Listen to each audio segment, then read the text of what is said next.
Bonjour à toutes et à tous, je suis Marine Lefort, j'accompagne des photographes et je coordonne des beaux livres et vous écoutez Les Voix de la photo. Les Voix de la photo, c'est le podcast qui donne la parole aux professionnels du milieu de la photo et de l'image pour nous partager leur parcours, leur réussite, parfois leur revers et nous glisser quelques conseils en chemin. Donc ma discussion aujourd'hui n'est pas dans un format habituel de discussion avec un seul professionnel du milieu de la photographie, mais c'est une discussion qui a lieu du coup en public dans le programme officiel de la semaine ouverture des rencontres de la photographie à Arles. Et on est dans l'auditorium de l'ancienne école de photographie à l'espace Fujikina. Et cette table ronde est consacrée à un sujet administratif et financier, les droits d'auteur pour les photographes. Et pour m'éclairer sur ces points, j'ai le plaisir d'être entourée de 3 expertes. Cyril Gauvin, qui est avocate spécialisée en droit de la propriété intellectuelle dans le cabinet AOD, qui nous parlera en particulier des aspects juridiques et des clauses à surveiller de très très près pour ne pas perdre ses droits par cession trop large. Alice Santinelli, qui est iconographe et consultante, qui est coprésidente de l'ANI, qui est l'Association nationale des iconographes, et qui nous expliquera les problématiques liées aux usages des archives, notamment digitaux, et la valorisation du travail photographique. Et Sabrina Ponti, qui est à côté de moi, qui est agente photographe, qui partagera son retour d'expérience sur la négociation des droits et des difficultés qu'on peut avoir à faire respecter ces droits dans la chaîne commerciale, avec des pratiques qui sont de plus en plus problématiques de certains commanditaires, avec des exemples très concrets. Donc, comme je vous disais, pour commencer, je pense que c'est important de vous expliquer pourquoi est-ce qu'on fait cette table ronde qui est très terre à terre et opérationnelle, qui est liée à la commande auquel répondent les photographes aux rencontres de la photographie, qui est un festival qui présente majoritairement des projets artistiques et où finalement on parle pas ou peu du travail de commande. En fait, c'est quand Ouna Douval, qui travaille aux rencontres de la photographie, m'a proposé d'animer une table ronde. J'ai pensé à ce thème qui est très essentiel selon moi et qui est souvent absent des discussions, y compris des grands instances professionnelles ou des tables rondes. Par exemple, il était absent du Parlement de la photo qui a eu lieu il y a un mois au ministère de la Culture. Et on me rapporte très régulièrement qu'il y a pas mal de photographes professionnels qui connaissent mal leurs droits, alors que ces droits sont essentiels pour l'économie des photographes et en fait pour la pérennité de leurs projets artistiques. Et il y a un photographe qui s'appelle Cyril Weiner qui me disait qu'en fait les droits d'auteur, selon lui, c'est la recherche et développement pour les photographes. Sans droit d'auteur, en fait, le photographe, il doit produire sans arrêt et il a plus le temps pour créer, pour avoir des projets d'auteur, des beaux projets comme ce qu'on peut voir dehors, des projets d'exposition. Il y avait une table ronde la semaine dernière organisée par l'association Photographes et Architecture. Et le photographe Charlie Broyer rappelait que les droits d'auteur représentent souvent 30% du CA des photographes, alors qu'on sait que certains commanditaires privés ou publics ne respectent pas toujours ces droits. Ce sera le sujet de cette table ronde. Parfois par ignorance, parfois par mauvaise foi, mais que ça met vraiment en danger la reconnaissance du travail des photographes. On va pas pouvoir parler de tous les sujets liés au droit d'auteur, mais vraiment cette table ronde, je veux qu'elle soit la plus concrète possible. Donc gardez vos questions et à la fin on aura un petit moment pour y répondre. Donc je pense que pour commencer, c'est bien de définir les termes. Donc Cyrielle, voilà, pour être sûr qu'on parle bien de la même chose, est-ce que tu peux nous expliquer en quoi consistent les droits d'auteur ?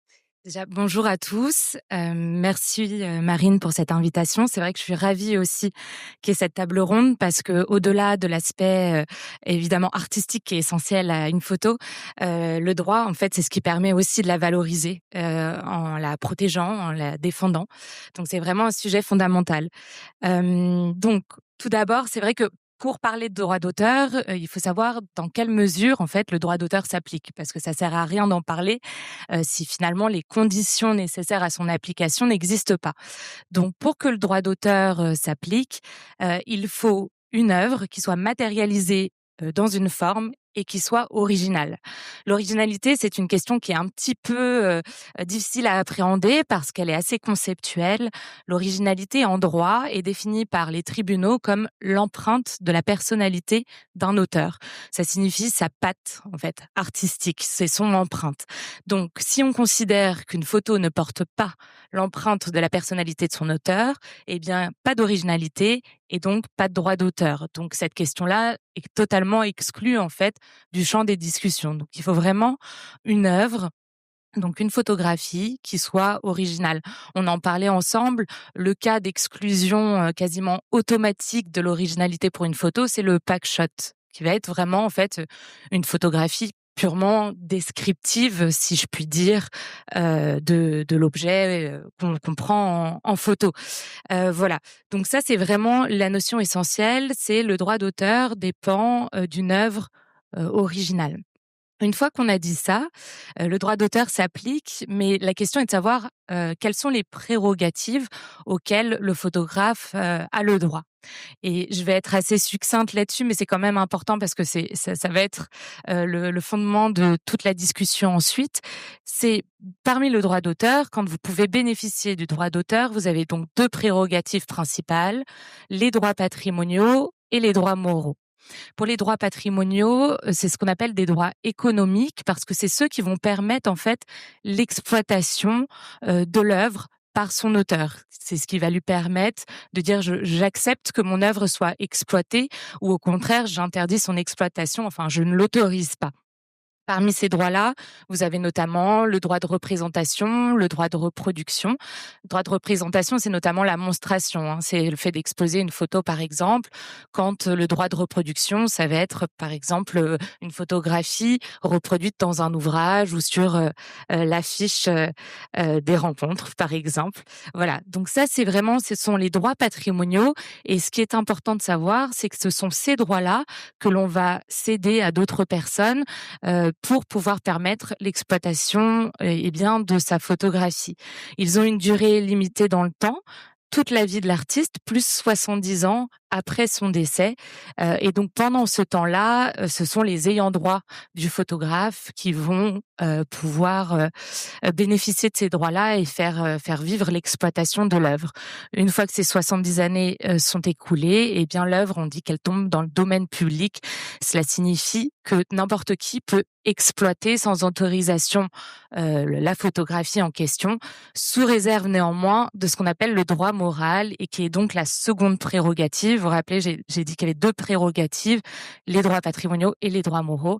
Le droit moral, c'est un droit qui se rattache vraiment à la personnalité de l'auteur, parmi lesquels notamment, je vais pas tous les citer, mais vous avez le droit à la paternité, c'est ce qu'on appelle le crédit aussi, hein, c'est le fait de relier toujours une œuvre à son auteur.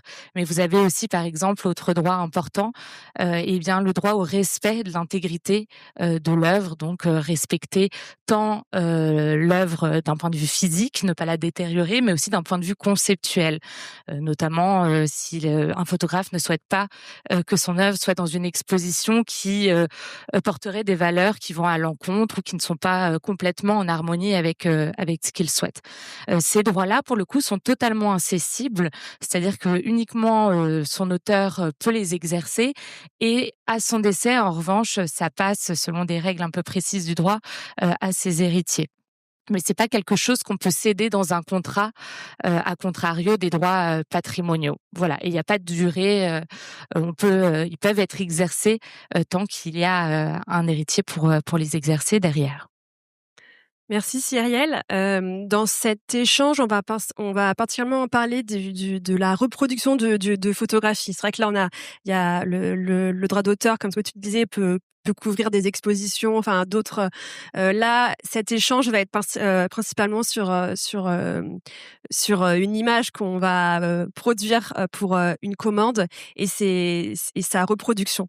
De Sabrina, tu es agente photographe. Est-ce que tu peux nous décortiquer les différentes étapes d'une commande en nous expliquant à quel moment c'est important de faire respecter ces droits d'auteur Parce qu'en fait, je pense qu'il est important d'avoir en tête que le temps des droits d'auteur est en deux temps en fait. Le temps de la commande avec des honoraires et des droits d'auteur qui sont liés à un usage sur un temps qui est décidé et un temps qui peut venir après avec une revente, avec quand l'image devient des archives, mais voilà avec un deuxième usage et là du coup avec d'autres droits d'auteur parce que j'ai déjà entendu des éditeurs qui disaient que en fait une image avait été déjà payée une fois. Le droit d'auteur avait déjà payé une fois et donc du coup ils voulaient pas repayer une seconde fois. Et donc du coup, il y a parfois une confusion, donc d'où cette importance, je pense, de savoir et de pouvoir être pédagogue aussi sur ça. C'est qu'en fait, droit d'auteur, c'est sur un moment avec ce qu'on a pu voir, avec on va définir une zone, un support, etc. Et s'il y a d'autres usages, c'est d'autres droits d'auteur. Voilà, donc Sabrina, est-ce que tu peux nous expliquer quelles sont les étapes du droit d'auteur dans la commande et peut-être des exemples aussi? Alors oui, prenons l'exemple d'une commande, commerciale. On a une approche qui, est celle, qui est l'approche classique en fait, qui définit le périmètre, de la commande. Donc, lorsqu'on fait un devis à un client potentiel, on va d'abord faire une estimation, évidemment du nombre de jours de shooting, et donc ça induit une rémunération qui sont donc les honoraires dont tu parlais, Marine, qui correspondent au temps de production, de création, mais qui viennent rémunérer aussi une patte et finalement un temps de recherche qui est un temps masqué, qui est une forme de zone grise, d'impensé. Mais ça n'est pas uniquement le temps passé sur le shooting, c'est bien évidemment un temps qui permet d'aboutir aussi à une création. On vient chercher une écriture, on vient chercher une patte, et c'est aussi ça qui est rémunéré dans le cadre des honoraires de production, de création du photographe. Ça, c'est la première partie de la rémunération du photographe. Ensuite, la seconde partie, bien évidemment, c'est en fonction des usages, des images qui vont être produites et remises aux clients. Et donc, ces usages, on va les définir en fonction d'un certain nombre de critères. Donc, un premier critère, ça va être le territoire. Donc, sur quel territoire vont être diffusées les images? Un second critère, ça va être la durée. Donc on en parlera peut-être tout à l'heure dans les abus, mais un certain nombre de clients essaient de négocier des durées extrêmement longues, notamment des institutions, que je ne citerai pas forcément, mais qui nous demandent et qui intègrent dans leur contrat standard, dans leur contrat type, des durées qui sont la durée dans la limite de la légalité en France, et donc qui sont une forme de spoliation du droit d'auteur en quelque sorte. Et ensuite, c'est le type de diffusion, le type de support. Donc, on va définir les supports sur lesquels les images vont être diffusées. Donc, ça peut être du print, ça peut être de l'affichage, ça peut être un rapport annuel, ça peut être sur le digital, les réseaux sociaux, le site internet, toutes sortes d'usages. Et en principe, lorsqu'on fait une estimation d'une enveloppe de droits, on va essayer de savoir quel est le montant d'achat d'espace du client, ou au moins avoir une idée, est-ce que c'est avec ce qu'on appelle du paid média ou pas? Parce que s'il y a de l'achat d'espace, ce sont des budgets qui sont très importants. Il faut que la rémunération de l'artiste soit proportionnelle. Alors on fait pas forcément un calcul en pourcentage, mais plus l'achat d'espace est important et normalement plus l'artiste est rémunéré. Et tu me disais aussi que la période actuelle est pas simple pour quelques raisons. Je pense que ça peut être intéressant que tu nous expliques qu'est-ce qui a pu évoluer aussi. Tu nous parlais du digital, mais voilà, quelles sont aussi les autres évolutions dans le contexte actuel? Alors, il y a vous n'êtes pas sans savoir que les tensions économiques font que les négociations sont de plus en plus âpres. Ça ne veut pas dire qu'il faut céder à toutes les demandes. Parfois, effectivement, on a des négociations qui sont assez asymétriques. Quand on a un photographe indépendant qui négocie avec une très grande entreprise, ça peut être extrêmement difficile. Mais pour autant, il faut quand même connaître le droit et savoir défendre son et faire valoir son travail. Aujourd'hui, de plus en plus de campagnes se tiennent sur le digital.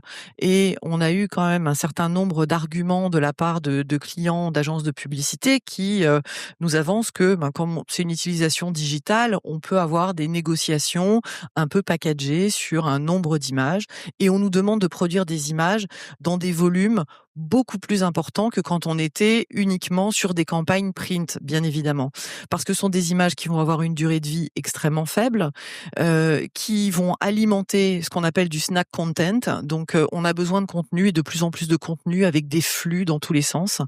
On nous demande de produire beaucoup d'images, avec une qualité qui n'est pas forcément très dégradée par rapport à la qualité du print, ce qui signifie qu'on doit apporter quasiment le même soin aux images, avec peut-être un petit peu moins de retouches, mais je dirais que c'est quand même à la marge.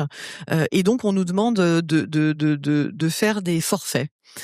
Et donc, le forfait, ça peut être le piège, parce que dans un forfait, on va nous demander, on va nous dire, voilà, on a une pocket, un peu l'expression des agences et des boîtes de production. On a une pocket qui est de temps, et dans cette enveloppe-là, on doit intégrer les honoraires et on doit intégrer les droits du photographe. Mais il ne faut jamais faire l'économie de faire un calcul de l'enveloppe budgétaire qui est allouée d'une part aux honoraires et d'autre part aux droits, et de calculer en fonction du nombre d'images fournies combien est facturée une image en droit. Parce que quand on fait les calculs, parfois on se fait un peu peur, parce qu'on peut livrer 50, 100 images pour une campagne. Et donc, il faut diviser par le nombre d'images, il faut diviser par le nombre d'années sur la durée d'utilisation. Et là, on a un argument qui nous permet aussi d'avancer auprès du client et de lui dire, attends, là, on a des images qui vont coûter 10 € par an, ça n'est pas du tout raisonnable. Et c'est aussi ce qui nous permet de revenir dans la négo et de travailler aussi sur un prix qui nous semble raisonnable et juste par rapport au travail fourni et par rapport aux usages. Et il y a un autre point qui est extrêmement, qui peut être un piège. On peut aussi avoir des négociations où on nous donne une enveloppe globale, et pour facturer, on est toujours obligé de faire ressortir les droits. Donc, admettons, on nous dit, voilà, il y a une enveloppe de 10 000 € et on va ventiler les honoraires, on va peut-être avancer 4 000 € d'honoraires, 6 000 € de droits, par exemple. Et si d'aventure, cette campagne n'est pas diffusée, on va se retrouver spolié des droits. Donc, il faut toujours avancer en disant, voilà, certes, il y a un forfait, je vais scinder les honoraires et les droits parce que je dois faire figurer les droits dans ma facturation, mais à aucun moment, il y aura une renégociation sur les droits, même si la campagne n'est pas diffusée, parce que pour le photographe, c'est sa rémunération globale aussi qui importe. Donc, on doit rester extrêmement pragmatique. Il faut vraiment faire des calculs. C'est extrêmement important, parce que sinon, on peut se laisser embarquer dans des négociations qui sont vraiment totalement asymétriques. Et est-ce qu'il y a des secteurs où tu penses qu'il faut être plus vigilant que dans d'autres? Par exemple, on avait pu voir que le ministère de l'écologie avait lancé un concours pour des amateurs et des professionnels, et en bafouant complètement en fait le droit d'auteur, il s'agissait d'acquérir et d'utiliser gratuitement des œuvres photographiques pour une durée de 10 ans. Voilà, donc est-ce qu'il y a des secteurs ou des secteurs où il faut être plus ou moins vigilant quand on travaille avec ces domaines-là? Alors, j'ai envie de faire une réponse un peu bateau, mais il faut être vigilant sur tous les secteurs, en fait. Il y a pas vraiment de Tu me disais que le corporate pouvait être mieux que le luxe. Oui, alors, c'est-à-dire que sur le corporate, on a encore des photographes qui travaillent et qui ont vraiment un ancrage dans le réel. On peut avoir des négociations qui sont parfois âpres, mais on a malgré tout souvent le client en direct qui a l'habitude d'acheter je parle de grandes entreprises qui ont l'habitude d'acheter des photographies. Je vois dans la salle des photographes qui font du corporate et qui ont l'habitude aussi de ce type de pratique, et qui ont en tête les tarifs. Et donc, et aussi des contrats qui sont des contrats respectueux des droits d'auteur, qui permettent aux photographes de savoir exactement où il met les pieds. Parfois, quand on travaille en direct avec des agences de production ou des agences de publicité, on- moi je trouve que la tendance de plus en plus est de proposer des forfaits et des forfaits qui sont extrêmement bas. Et malheureusement, on sait que quel que soit le forfait, quel que soit le montant, l'agence ou la boîte de prod va toujours trouver un photographe qui sera d'accord pour répondre à la demande. Donc c'est aussi une grande difficulté, c'est ce manque de solidarité, ce manque de dialogue entre les photographes, parfois entre les agents, qui fait qu'on peut se retrouver face à des situations où on va être complètement en décalage sur certaines demandes. Moi, j'ai eu l'occasion de répondre à des demandes où on me dit: «Mais attends, là, t'es 3 fois plus cher», en sachant parfaitement que je pratiquais des prix qui étaient vraiment des prix du marché tout à fait raisonnables, ni dans la moyenne haute, ni dans la moyenne basse. En revanche, on voit des initiatives qui peuvent être extrêmement intéressantes, notamment de photographes d'architecture qui rencontrent très régulièrement des difficultés pour se faire rémunérer sur des usages de leurs images qui ont été cédées aux architectes et que la presse veut pouvoir récupérer gratuitement. Et ils se sont fédérés, ils se sont mis d'accord, ils ont travaillé sur des modèles de contrats qui sont des contrats types validés par un avocat qui a rédigé. Donc là, ça fait partie des communs, c'est-à-dire qu'ils ont fait une mise en commun de leurs problématiques, des et également des mauvais élèves et des mauvais payeurs. Et donc, ils ont pu répondre de façon collective à un certain nombre d'organes de presse qui réclamaient la gratuité, sachant qu'ils sont à peu près 80 photographes aujourd'hui et je pense qu'il y a à peu près les meilleurs photographes d'architecture qui pratiquent en France. Et donc, ils arrivent à peser de tout leur poids pour défendre leurs droits. Donc là, on est dans une approche qui est extrêmement intelligente. Il y a une réflexion collective. On partage les bonnes pratiques, les mauvaises pratiques. On réfléchit à des communs. On revendique. On avance collectivement et ça fait bouger les lignes. Cyrielle, on a vu un petit peu les clauses indispensables, mais est-ce que tu peux nous rappeler celles qu'il faut absolument éviter ou alors négocier, voilà. Et ma deuxième question, parce que je pense qu'elle va être liée, c'est si on se rend compte qu'on est face à une utilisation qui est non autorisée ou une modification d'une image, comment est-ce qu'on peut s'y prendre? Donc, quelles sont les clauses et comment est-ce qu'on peut réagir si on se rend compte que voilà qu'il faut qu'on réagisse parce qu'il y a une utilisation qui est non autorisée?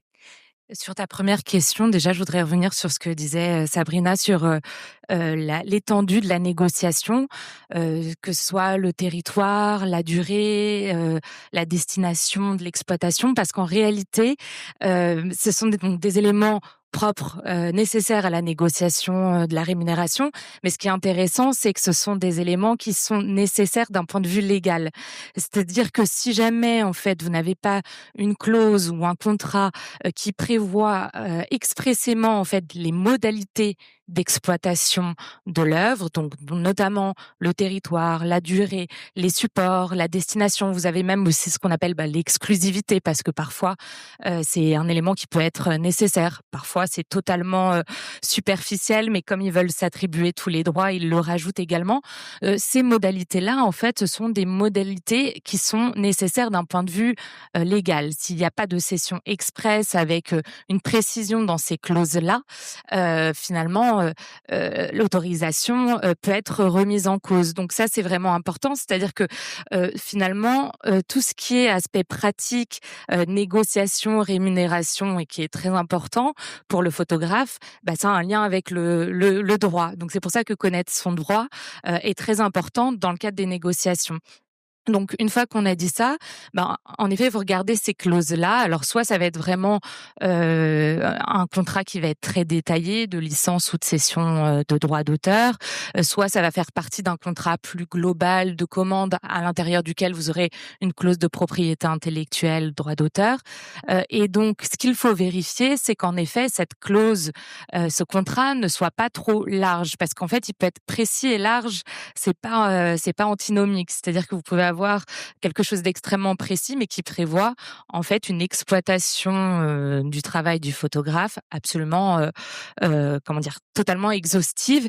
Et du coup, la conséquence de cela, c'est que le photographe n'a plus aucun droit finalement, parce que si vous cédez des droits sur, par exemple, une œuvre en particulier, une photographie, pour le monde entier, pour toute la durée, généralement c'est marqué pour toute la durée légale des droits d'auteur en vigueur en France, mais également dans d'autres pays.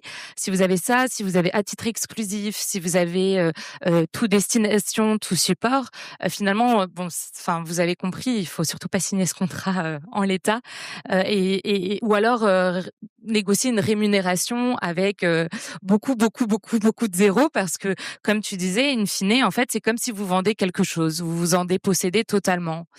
Donc, il faut faire attention à ça et vraiment essayer de restreindre un maximum votre autorisation, enfin l'autorisation du photographe, eh bien à ce qu'il est nécessaire pour le client, pour le commanditaire.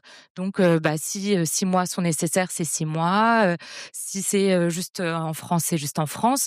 On peut aussi avoir des variations par usage, parce que vous pouvez avoir un usage qui est commercial.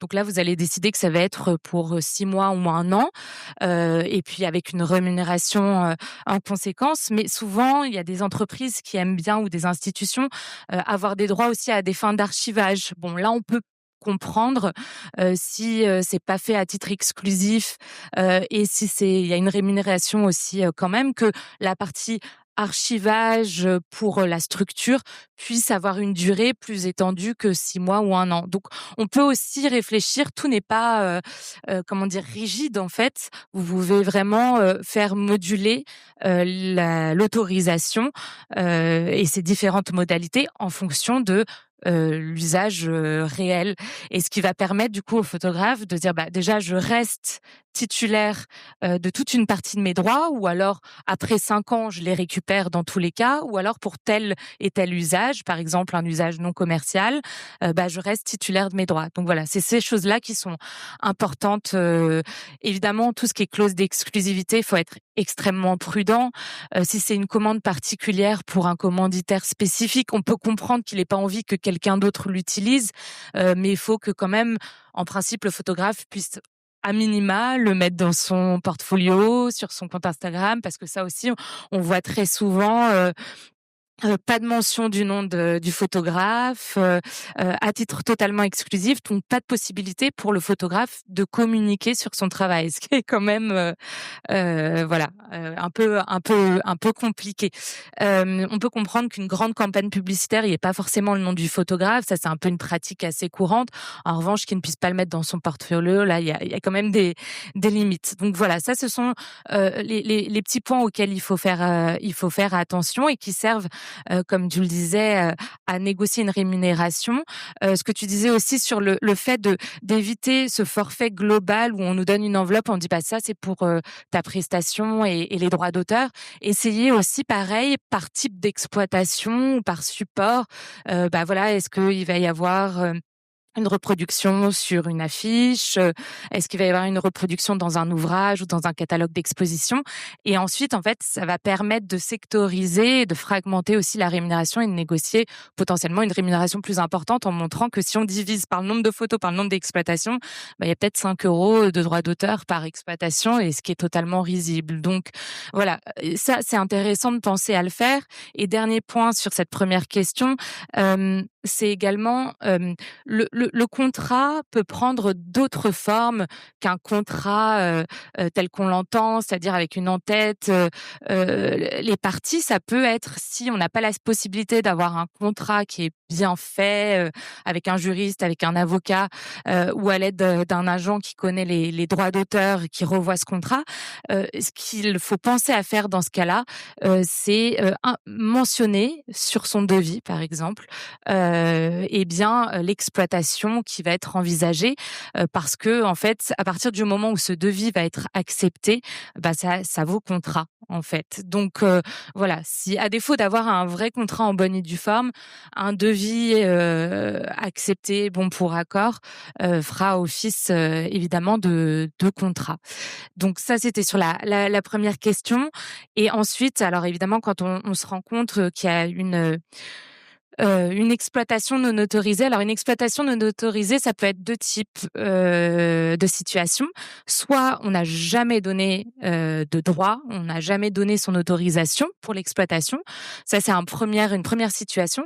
Mais une deuxième situation, dont on parlait, ensemble, c'est qui arrive quand même assez fréquemment, c'est une exploitation au-delà de l'autorisation donnée. Donc, initialement, c'était par exemple pour la France pour 6 mois. Eh bien, ça devient pour le monde entier pour 10 ans, on ne sait pas pourquoi. Donc ça, c'est aussi une exploitation qui n'est pas autorisée. Donc dans ces 2 situations, il y a toujours plusieurs manières d'envisager les choses. Évidemment, il y a la manière douce et après un peu plus offensive. La manière douce, c'est pour un photographe ou pour celui qui le représente et qui a la possibilité de gérer les droits, c'est d'écrire, à prendre à tâche avec la personne personne physique ou morale, hein, qui porte atteinte aux droits d'auteur du photographe. Ça peut passer aussi sur les plateformes. Il y a des possibilités maintenant de notification de la plateforme. Quand on regarde, souvent, c'est dans les conditions générales d'utilisation, il y a très souvent maintenant une partie sur la propriété intellectuelle et droits d'auteur avec soit un formulaire, soit un email qu'on peut contacter pour dire écoutez, il y a une atteinte portée et comme maintenant ces plateformes-là ont quand même assez peur de ce qu'elles peuvent avoir comme responsabilité dans ces situations-là, elles suspendent généralement la publication. Donc la publication n'apparaît plus jusqu'à ce que le problème, disons, soit résolu. Donc voilà, il y a ces phases-là évidemment et puis après, un peu plus offensif évidemment, c'est d'aller voir un avocat, et puis, là de discuter avec l'avocat évidemment qui va donner aussi son point de vue sur la situation parce que comme je vous le disais, il y a certains cas, évidemment on peut suivre notre client et y aller coûte que coûte, mais on mettra toujours en garde en disant, par exemple, si c'est le cas d'un pack shot, ça va être compliqué d'invoquer le droit d'auteur parce que il faut qu'en termes d'originalité, on puisse démontrer une empreinte de personnalité. Mais ça ne veut pas dire qu'on peut rien faire, hein. Il peut y avoir d'autres fondements qui sont pas le sujet de cette conférence, mais juste pour vous les évoquer, comme le parasitisme ou la concurrence déloyale, qu'on peut utiliser notamment dans des cas où le droit d'auteur, parce que on considère qu'il n'y a pas d'originalité, pourrait être activé. Mais pour revenir sur le droit d'auteur, voilà, il y a cette discussion et ensuite, ce qu'on fait, c'est qu'on adresse une mise en demeure qui est une lettre sur papier en tête du cabinet d'avocats dans lequel on rappelle les faits. Vraiment, hein, on rappelle juste comment les choses se sont passées, comment on s'est rendu compte, comment notre client s'est rendu compte du fait qu'il y avait une exploitation non autorisée. Et ensuite, on rappelle un petit peu, mais brièvement, les règles de droit et ensuite on demande, selon les cas, un arrêt total de l'exploitation non autorisée, une rémunération pour le préjudice subi tant matériellement que moralement, la prise en charge des frais d'avocat et cetera. À la suite de ça, alors il y a plein de cas, de figure différents. Vous pouvez vous retrouver sans réponse, mais très souvent, on a une réponse soit de la personne qui a fait l'exploitation non autorisée, soit de son avocat et s'engagent généralement des négociations pour essayer de trouver un terrain d'entente, un accord, et éviter, parce que c'est jamais bon pour personne, d'aller au contentieux. Si on trouve un accord, ça se matérialise dans ce qu'on appelle, un protocole transactionnel qui est juste un contrat par lequel on dit voilà ce qui s'est passé et voilà les engagements d'une personne, voilà les concessions de l'autre. On signe le contrat et normalement c'est fini. Dans l'hypothèse où il n'y a pas de solution trouvée, ensuite c'est le contentieux et donc d'aller devant les tribunaux par ce qu'on appelle une assignation. Et après, c'est une procédure classique qui s'embranche. Voilà. Et à tout moment de la procédure, il peut y avoir négociation aussi. Ça, c'est important de le savoir. Tant qu'il n'y a pas eu de plaidoirie devant les tribunaux et de jugement, on peut avoir une négociation parce que souvent, en fait, surtout dans le secteur du marché de l'art et de la culture, il y a, on se dit ah non, il va jamais rien faire. Donc la mise en demeure, on se dit bah non non, mais c'est juste du bluff. Et l'assignation généralement, ça crée un espèce de déclic et donc ça peut permettre aussi à ce moment-là d'arriver à transiger. Merci Cyrielle. Alors on a parlé avec Sabrina de la commande et j'aimerais qu'on parle avec Alice qui est iconographe et je dis et du métier d'iconographe parce que c'est un métier qui est essentiel et en fait qui disparaît, qui est essentiel pour faire respecter les droits d'auteur. Il est vraiment dans la mécanique de la diffusion de la photographie. Donc j'aimerais bien que tu nous expliques quel est ce métier d'iconographe, parce que je pense il y a plein de personnes qui sont pas toujours en lien direct, qui peut-être ne savent pas vraiment en quoi ça consiste exactement et en quoi il est essentiel dans cet écosystème, et en particulier sur notre thématique du jour qui est les droits d'auteur. Je te remercie beaucoup, Marine, de l'invitation et de justement m'inviter et me faire parler de cette question primordiale. Alors, effectivement, ce thème est fondamental aujourd'hui pour vous, photographes, parce que les iconographes se meurent un peu. Alors, j'exagère et je dramatise, mais voilà, c'est une figure qui est, comment dire, une figure de coulisses. C'est une figure qui est présente, donc l'iconographe dans les rédactions principalement, mais aussi souvent à côté de, comment dire, des responsables de valorisation d'archives, et qui traitent le droit d'auteur, comment dire, au quotidien. Et donc, pendant très, très longtemps, ces iconographes étaient partie de l'environnement et de la, comment dire, justement, de la cohorte de professionnels qui se bat pour ce droit, venant venant disparaître ce métier dans les rédactions, par exemple, se trouvent souvent, comment dire, des graphistes ou des personnes qui sont pas forcément du métier, à utiliser des photographies, à ne connaître absolument pas le droit qui est accolé à cet usage, et donc voilà, on se retrouve à devoir, vous retrouvez photographe aujourd'hui à devoir gérer cette problématique tout seul de votre côté. Donc c'est très important qu'on en parle. On verra par la suite, il y a des outils auxquels vous pouvez, vous référer pour vous faire une idée de quels sont ces prix. Il y a des barèmes qui sont accessibles en ligne, et surtout des associations comme l'ACF, l'UPP, la DSGP qui sont là pour vous aider. Alors, premier conseil tout de suite, quand il s'agit de contrats, ne soyez pas pressés. Ne vous faites pas jamais presser par le temps. C'est très important de toujours prendre le temps de bien réfléchir, de prendre toutes les informations nécessaires avant quelqu'un le faisait pour vous. Donc c'était cette figure d'iconographe qui est, le professionnel qui va mettre en lien le texte et l'image, qui va choisir la bonne image et qui va savoir comment la valoriser, et qui connaît sa valeur intrinsèque et qui donc connaît tout le système de droit.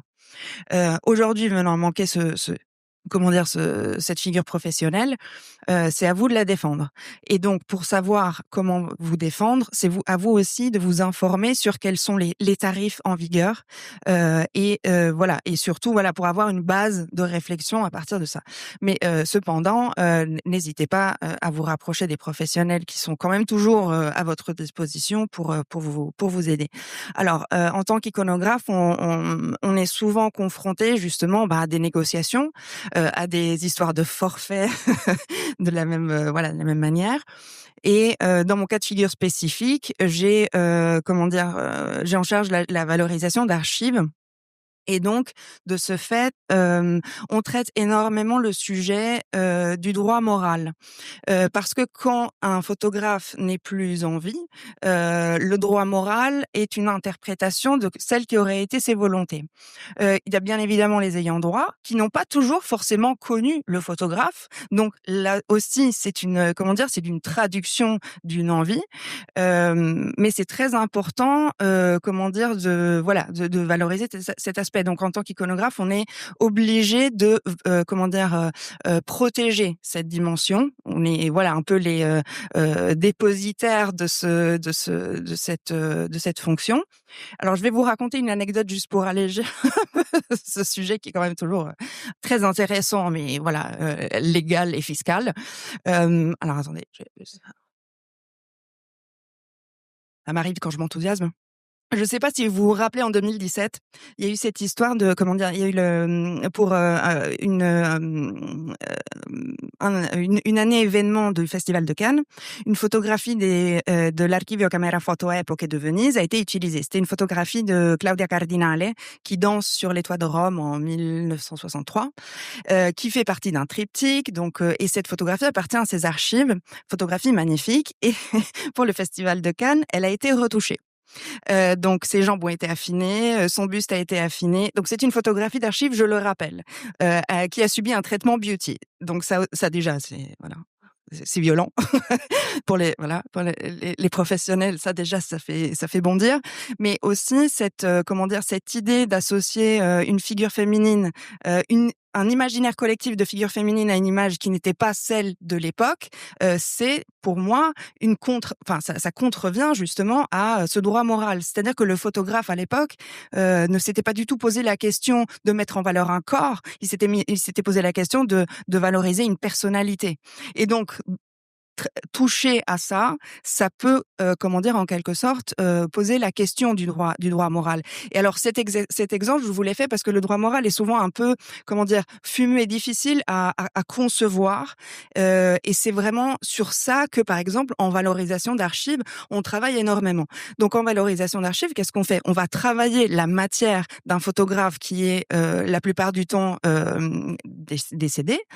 Et donc, ce que je voulais dire aussi, c'est que ce droit moral ne doit pas non plus empêcher la créativité. Donc, il faut réussir en connaissance de cause pour les artistes qui se retrouveront, par exemple, à travailler sur des fonds d'archives, qu'il est bon de connaître le droit moral et le droit d'auteur, mais qu'il ne doit pas non plus être un obstacle à l'utilisation de ces fonds de photographie. Je me suis un peu perdue. Mais est-ce que j'ai répondu à ta question? Oui, c'était très clair. Et ça me fait penser à quelque chose qui est parfois oublié, c'est qu'en fait, sur du temps long, une photographie va devenir une archive. Et en fait, cette archive, elle va prendre la valeur avec le temps. Et en fait, elle pourrait, en fait, cette constitution de cette archive de photographe, en fait, elle pourrait être pensée un peu comme une retraite, en fait, dans le milieu de la musique. Les photographes, alors, Céline me disait que c'était pas si simple, mais que quand même les chanteurs, on est tous, on n'est pas choqués de payer des droits quand on a une boutique et qu'on veut mettre la musique d'un chanteur. Alors que utiliser la photographie de quelqu'un et ne pas payer des droits d'auteur, je pense que c'est quelque chose que les gens font. Donc sur cette idée un peu retraite long terme et de pensée différente, Alice, tu me disais aussi que entre les photographes plus jeunes et les photographes plus anciens, il y avait aussi des visions différentes sur sur ce droit d'auteur, et qu'en fait ça pouvait aussi expliquer parfois le fait que c'est pas toujours facile de parler d'une seule voix sur ce sujet. Oui, alors d'un côté, je travaille avec des archives et avec des photographes d'un certain âge, de leurs archives. Et de l'autre côté, j'enseigne dans une école et donc j'ai affaire vraiment à des étudiants qui sont qui ont une vingtaine d'années. Donc voilà, l'avantage, c'est d'avoir ce spectre assez large de photographes qui sont confrontés à cette problématique.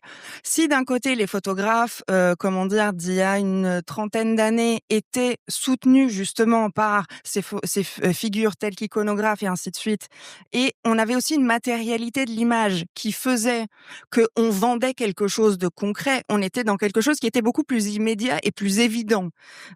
Aujourd'hui, les jeunes se posent de un la question de la légitimité.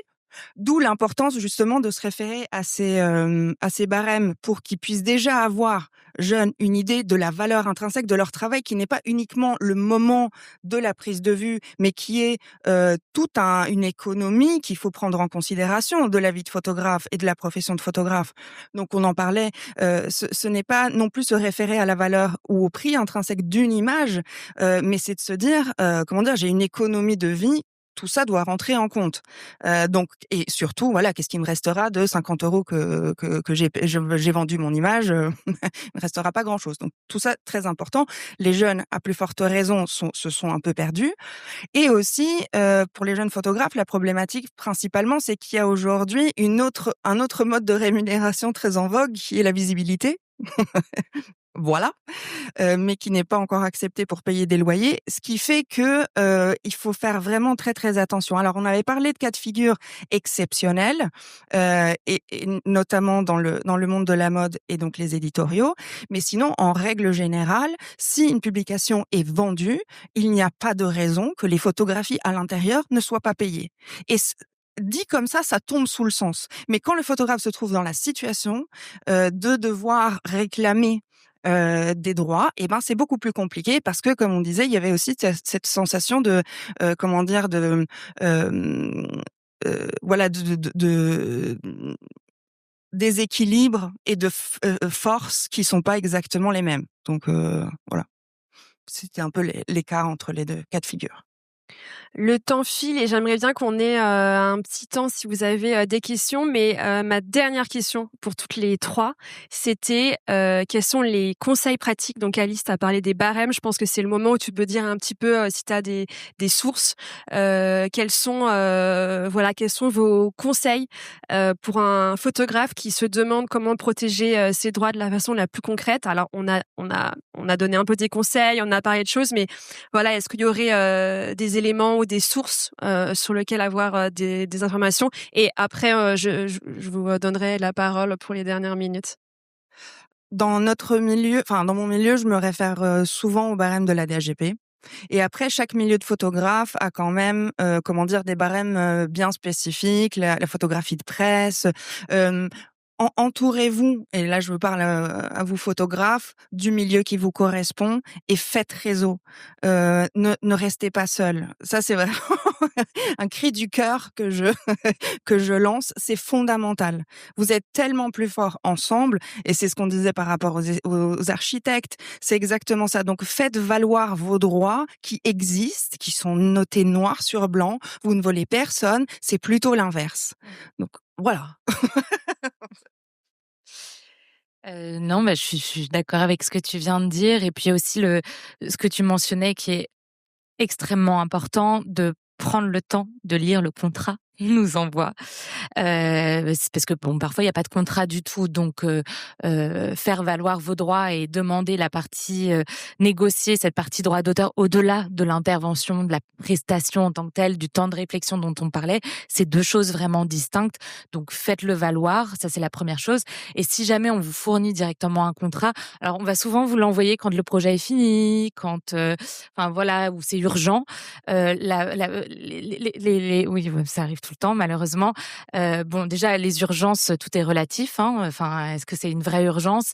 Et ensuite essayer de prendre le temps, si vous avez personne qui peut vous accompagner, que ce soit un agent, un avocat ou une structure, un organisme de gestion collective de droit, etc. Prenez le temps de le lire, essayez de comprendre, posez des questions, et essayez de vous faire accompagner, parce que ça, c'est un préjugé plus ou moins fondé que souvent on a sur notamment les avocats, envoyer un contrat, demander un contrat. Alors généralement, un avocat, enfin en tout cas nous et ceux que j'ai dans mon entourage, on est très réactifs. Donc s'il y a une vraie question d'urgence, on sera à même de prendre notre téléphone et de répondre. Mais donc c'est pour ça, créez-vous cet écosystème de personnes, d'organismes qui peuvent dans ces situations-là, en fait, vous répondre et vous dire attention, prends le temps avant de répondre, ou ne signe pas, parce qu'en fait, et moi j'ai déjà eu le cas plusieurs fois, et on n'est pas des magiciens les les avocats malheureusement, de contrats extrêmement bien faits, extrêmement bien ficelés, très complets, très clairs par ailleurs, et signés alors là, le dernier cas, c'était une illustratrice avec une maison de mode, mais c'est la même chose dans tous les secteurs créatifs. Tellement précis mais exhaustifs qu'elle ne pouvait limite plus pratiquer son propre travail avec sa propre empreinte en fait. Donc voilà, donc il faut vraiment être prudent, parce que même si le forfait peut avoir l'air sympa comme ça, il y a peut-être aussi un problème dans l'étendue de l'exploitation qui est sollicitée. Donc vraiment, soyez très très prudents et un jour, 1 ou 2 jours de plus pour leur répondre ne leur fera pas de mal, vraiment. Alors le conseil, enfin les conseils que je donnerais, un premier conseil, comptez. Donc vous regardez, sur une base, sans déjà demander à votre comptable, si vous en avez un. Quand je facture 100, il me reste combien une fois que j'ai payé l'URSSAF, une fois que j'ai payé l'IRSEC, une fois que j'ai payé, le renouvellement de mon matériel, les consommables, les disques durs, mes abonnements, mon téléphone portable, mes déplacements et cetera. Compter, c'est absolument fondamental, y compris lorsque vous cédez une prestation, comptez combien je vends à l'image, qu'est-ce que ça représente par année, par image, qu'est-ce qui me reste? C'est essentiel. Donc ça, c'est un premier point. Un second point, on en a parlé, il faut vous fédérer absolument. Vous avez la chance, en France, d'avoir des organismes de gestion collective de droit. Je vais les citer, les 3 qui concernent les photographes. La DAGP, la SAIF et la SCAM. Adhérer, c'est essentiel. Ça vous coûte 15 € et quelques, 100 francs de l'époque. Voilà. 15 € et quelques, vous êtes sociétaire. C'est sociétaire, c'est ça. Vous êtes sociétaire. Vous touchez des droits collectifs chaque année et vous avez des conseils juridiques lorsque c'est nécessaire. Vous pouvez téléphoner. Vous avez des conseils juridiques. Moi, je l'ai fait pour mes photographes qui sont adhérents à l'un des 3. Et je peux relire des contrats, corriger des contrats, avoir des validations. C'est essentiel. Il y a aussi un syndicat, alors qui est pas tout à fait un syndicat, une union, l'UPP.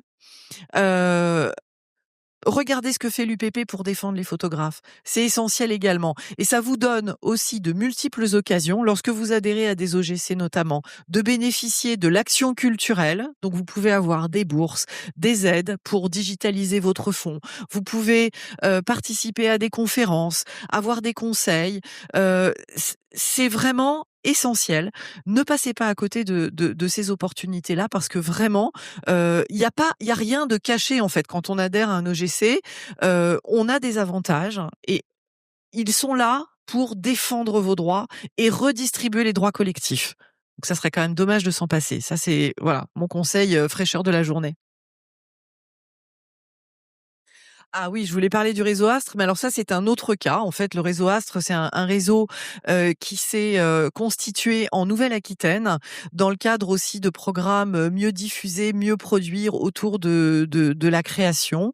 Et si vous allez sur le site du réseau Astre, vous avez notamment un calculateur de droits qui est extrêmement bien fait, qui vous permet d'avoir une idée de combien vous pouvez être rémunéré lorsque vous exposez vos œuvres, si c'est une expo collective, une expo individuelle, de savoir combien vous devez être rémunéré si on vous demande de faire de la médiation, d'être présent à un vernissage, d'assurer en quelque sorte le SAV d'une exposition, de faire l'accrochage, etc. Allez-y, c'est vraiment extrêmement bien fait. Ça donne quelques idées de points de négociation et ça serait dommage de s'en priver. Le réseau Astre, A-S-T-R-E. C'est en Nouvelle-Aquitaine. Alors, on a commencé la conférence avec 5 minutes de retard, donc je vais dépasser de 5 pour une ou deux questions.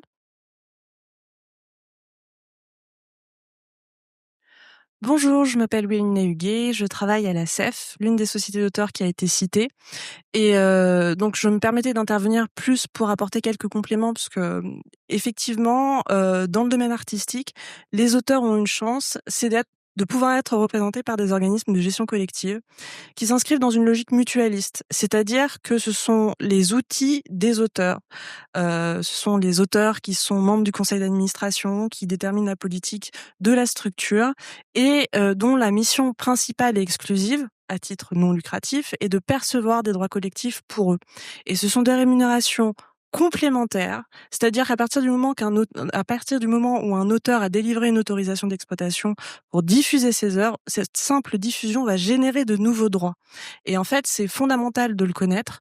Très peu d'auteurs le connaissent, et beaucoup de photographes ne sont pas membres de ces organisations de gestion collective qui sont fondamentales parce qu'en fait, ça leur permet tout simplement de percevoir des rémunérations complémentaires et évidemment, on a des services complémentaires, on fait du soutien, on aide à ces relectures de contrats, à cette information juridique. Donc, par exemple, nous, on a une permanence tous les vendredis matins qui est ouverte à tous les auteurs et sur simple rendez-vous pris par mail, on peut répondre à des interrogations et faire cette information juridique. Donc, il me paraissait un peu utile de pouvoir faire cette intervention. Merci. Oui, merci. Bruno Chalifour, je voulais savoir en quoi, parce que ça n'a pas été évoqué, en quoi le dépôt légal pouvait être une aide à la protection des droits.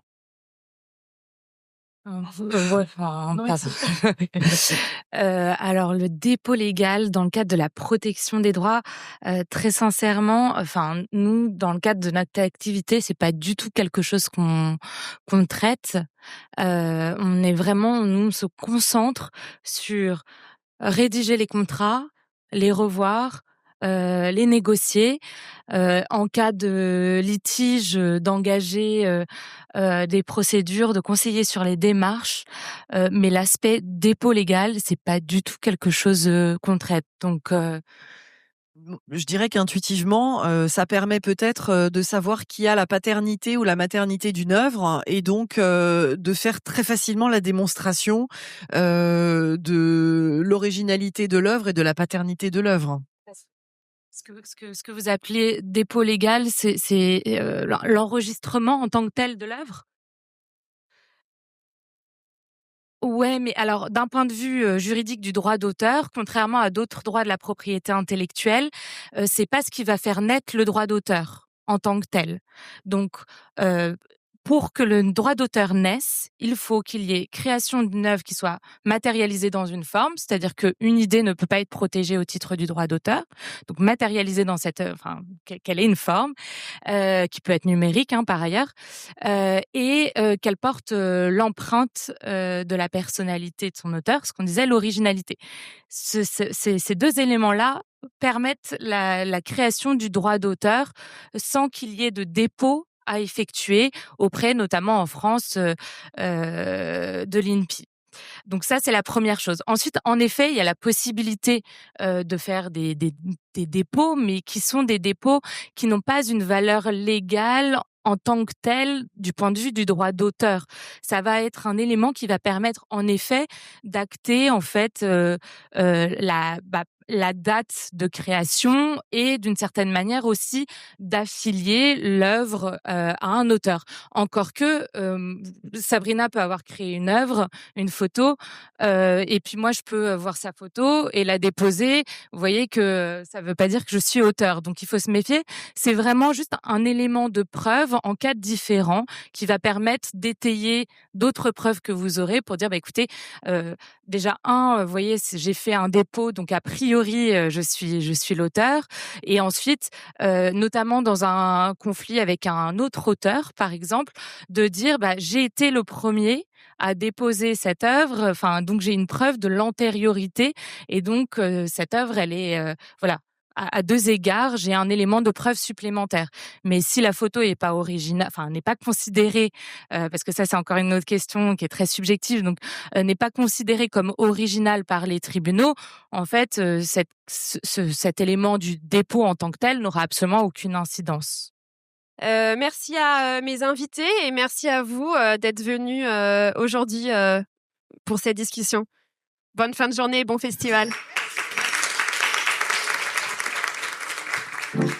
Merci d'avoir écouté Les Voix de la photo. En note de cet épisode, vous pouvez retrouver un lien d'inscription pour recevoir la newsletter des Voix de la photo. Tous les 15 jours, vous recevrez le résumé du dernier épisode, des contenus exclusifs, des recommandations de lecture ou d'expositions de conférences, et même parfois des cadeaux. Pour m'aider à faire connaître le podcast à plus de monde, je vous invite à laisser un commentaire et 5 étoiles sur Apple Podcasts et Spotify. Si vous voulez me faire part de vos remarques, m'indiquer des personnes que vous souhaitez entendre ou en savoir plus, vous pouvez me suivre sur mes réseaux sociaux, sur Instagram, LinkedIn et Facebook. Aussi, je suis chargée de projets éditoriaux et si vous souhaitez que l'on travaille ensemble sur des projets d'édition, je serai ravie de continuer la discussion. Vous savez où me trouver. À très bientôt.